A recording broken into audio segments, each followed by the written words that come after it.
Philippines!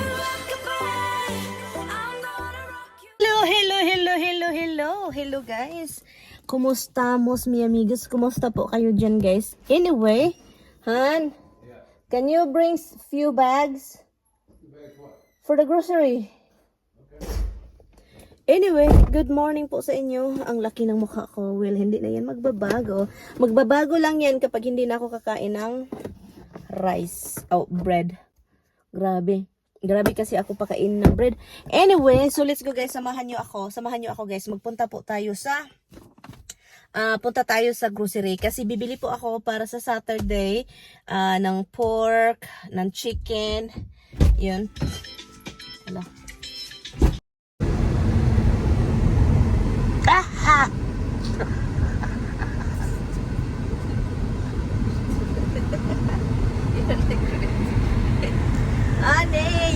And can you put it over there? Look over there. Okay, you can shut it off now. No, now keep it on. Get it. You use up all your memories.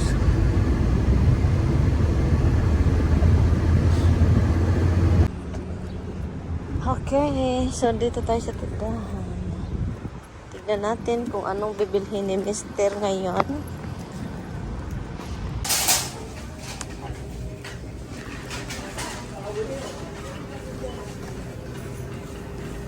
Bigger one is right here, bigger.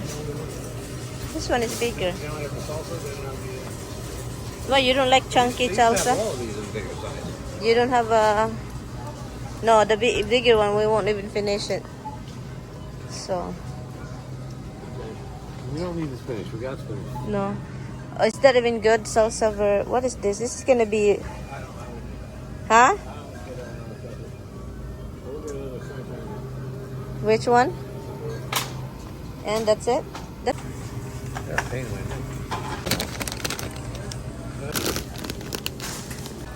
Why do you do this? Go somewhere else. Ito na yung nabili ng ginger. Hello, why you bought this? You have tons in the house. That's okay. Huh? You sure? Yeah. Flip it over. So, ito lang yung nabili namin. Where's the car? Ay, watch out. Ito lang yung nabili namin. Konti lang. Salamat talaga. Konti lang yung nabili. It's in the car. Yeah, I have 2 boxes in there.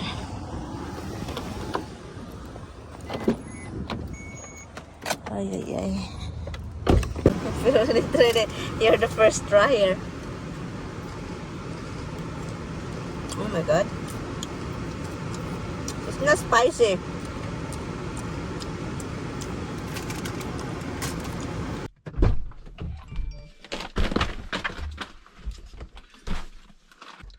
I'm hot. Oh, I know you're hot. Just relax. Oh, it's not even there yet. Seriously? I'm dripping. You're like, good, relax. Hey.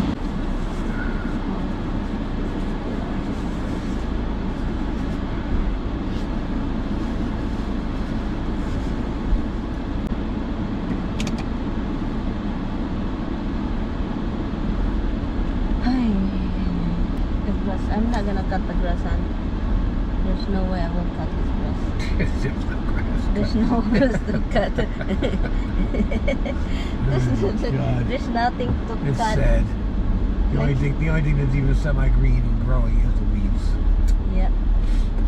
This is really crazy. This is how I started when I start driving, guys. This is how I start driving like this. When she started driving, she's like, "No, I don't want to. You drive. I don't want to. No, I don't want to. Not today. No, maybe tomorrow. I don't want to. You drive." Stop your mouth. I'm concentrating here. Oh. I'm concentrating here because like I don't know how to drive. Look. It's really, this is nerve-wracking. My foot is getting hard. I do like this. You can match her hard head. You have a hard foot to go with a hard head. Look, see the face, guys? Don't- Pay attention to the face. Good. See the face. Don't talk, hon, because I'm concentrating driving here. This is what happened when you're driving, guys, and your husband is you don't want him to talk because Yeah. this. When I turn, I look like this. My body's turning and then going back like this. That's it. To tell you, her husband was constantly taking her out, like making her drive. That's why she drives. Otherwise, she was afraid of driving because she sees accidents on the road and she is afraid. Hon, there is an accident, hon. I'm worried, hon. I don't want to die. I don't want to drive. Look, I don't want to drive. Now, she almost gets into an accident and curses the other person because, oh, I don't know. Uy, grabe na, honey. Uy, like, you never curse. Are you kidding?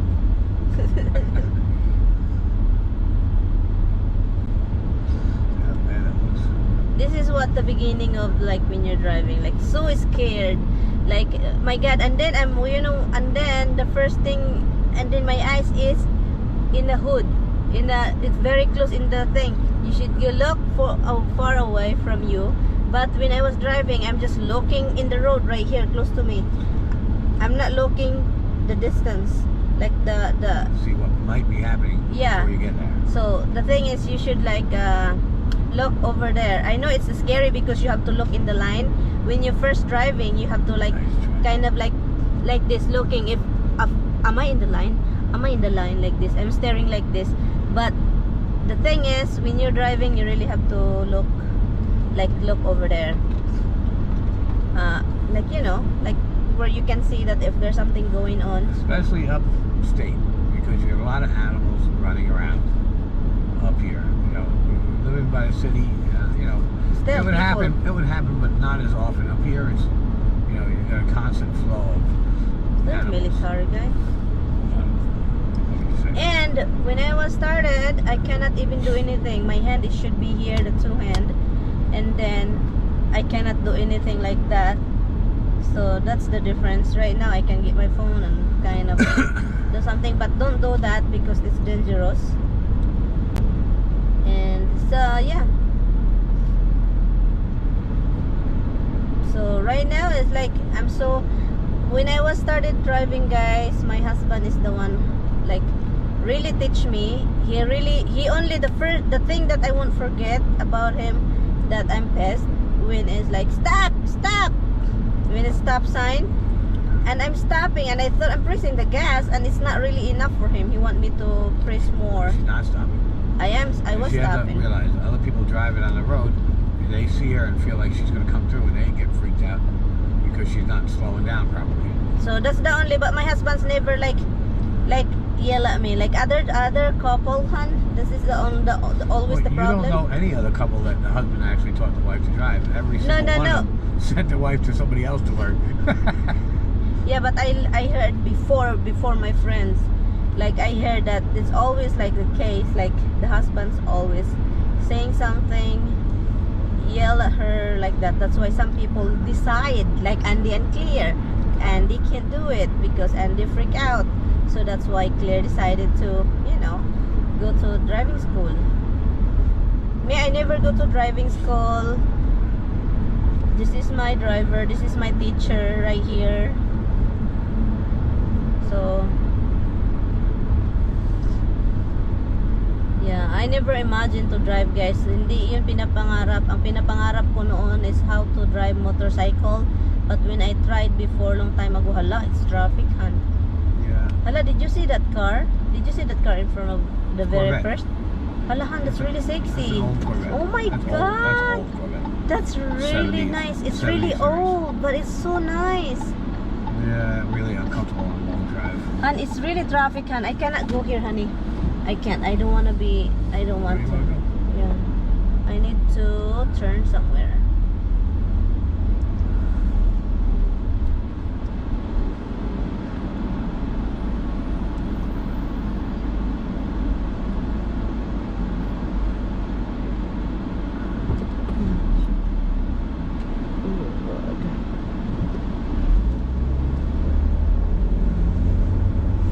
What is in here? A lot of trucks parked in there. A lot of trucks. Let me go here. I don't think you can go in there. Yes, I can.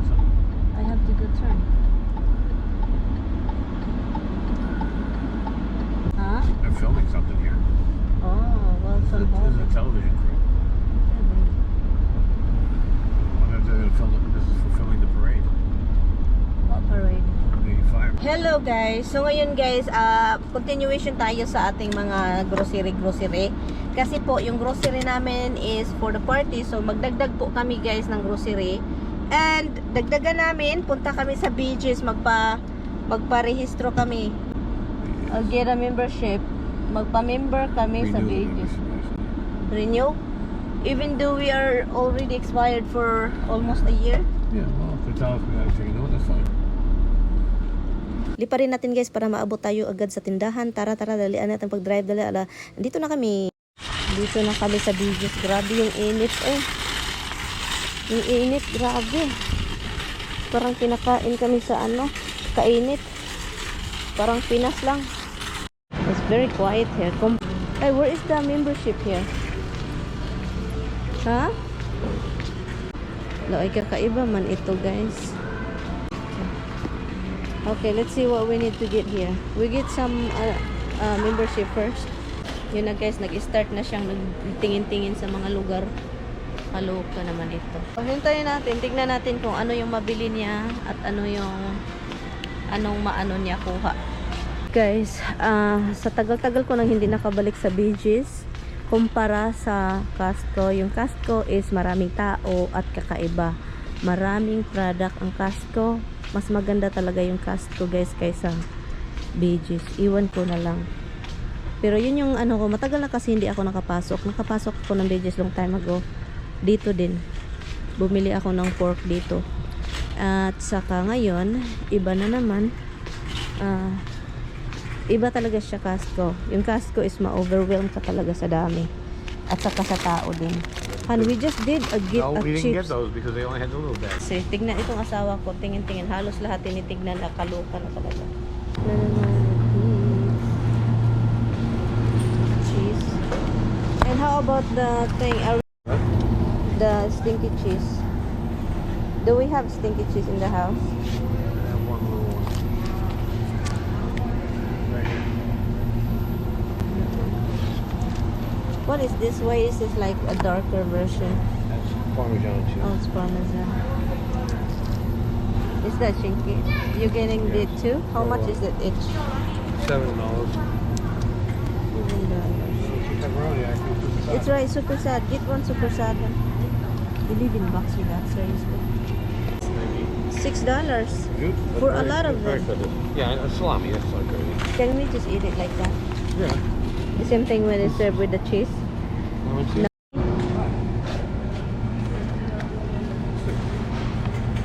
Panera. What? You know they have good soup. Panera bread. Shrimp and corn chowder. $15. Kalorki. Just Can't bought be a their pound. big one. How much is that? It says 1.4 pounds. $20 now. Diyot kuha siya ani. And then ani. And then yan. And that.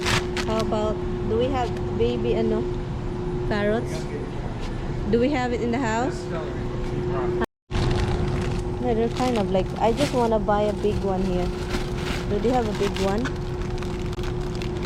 Because you can't just go for brown thing. So yun guys, so I guess yun na yun, uwi na kami and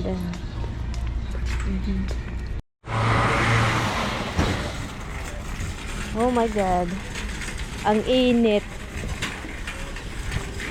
Yung karne namin patay, naluluto na yung karne.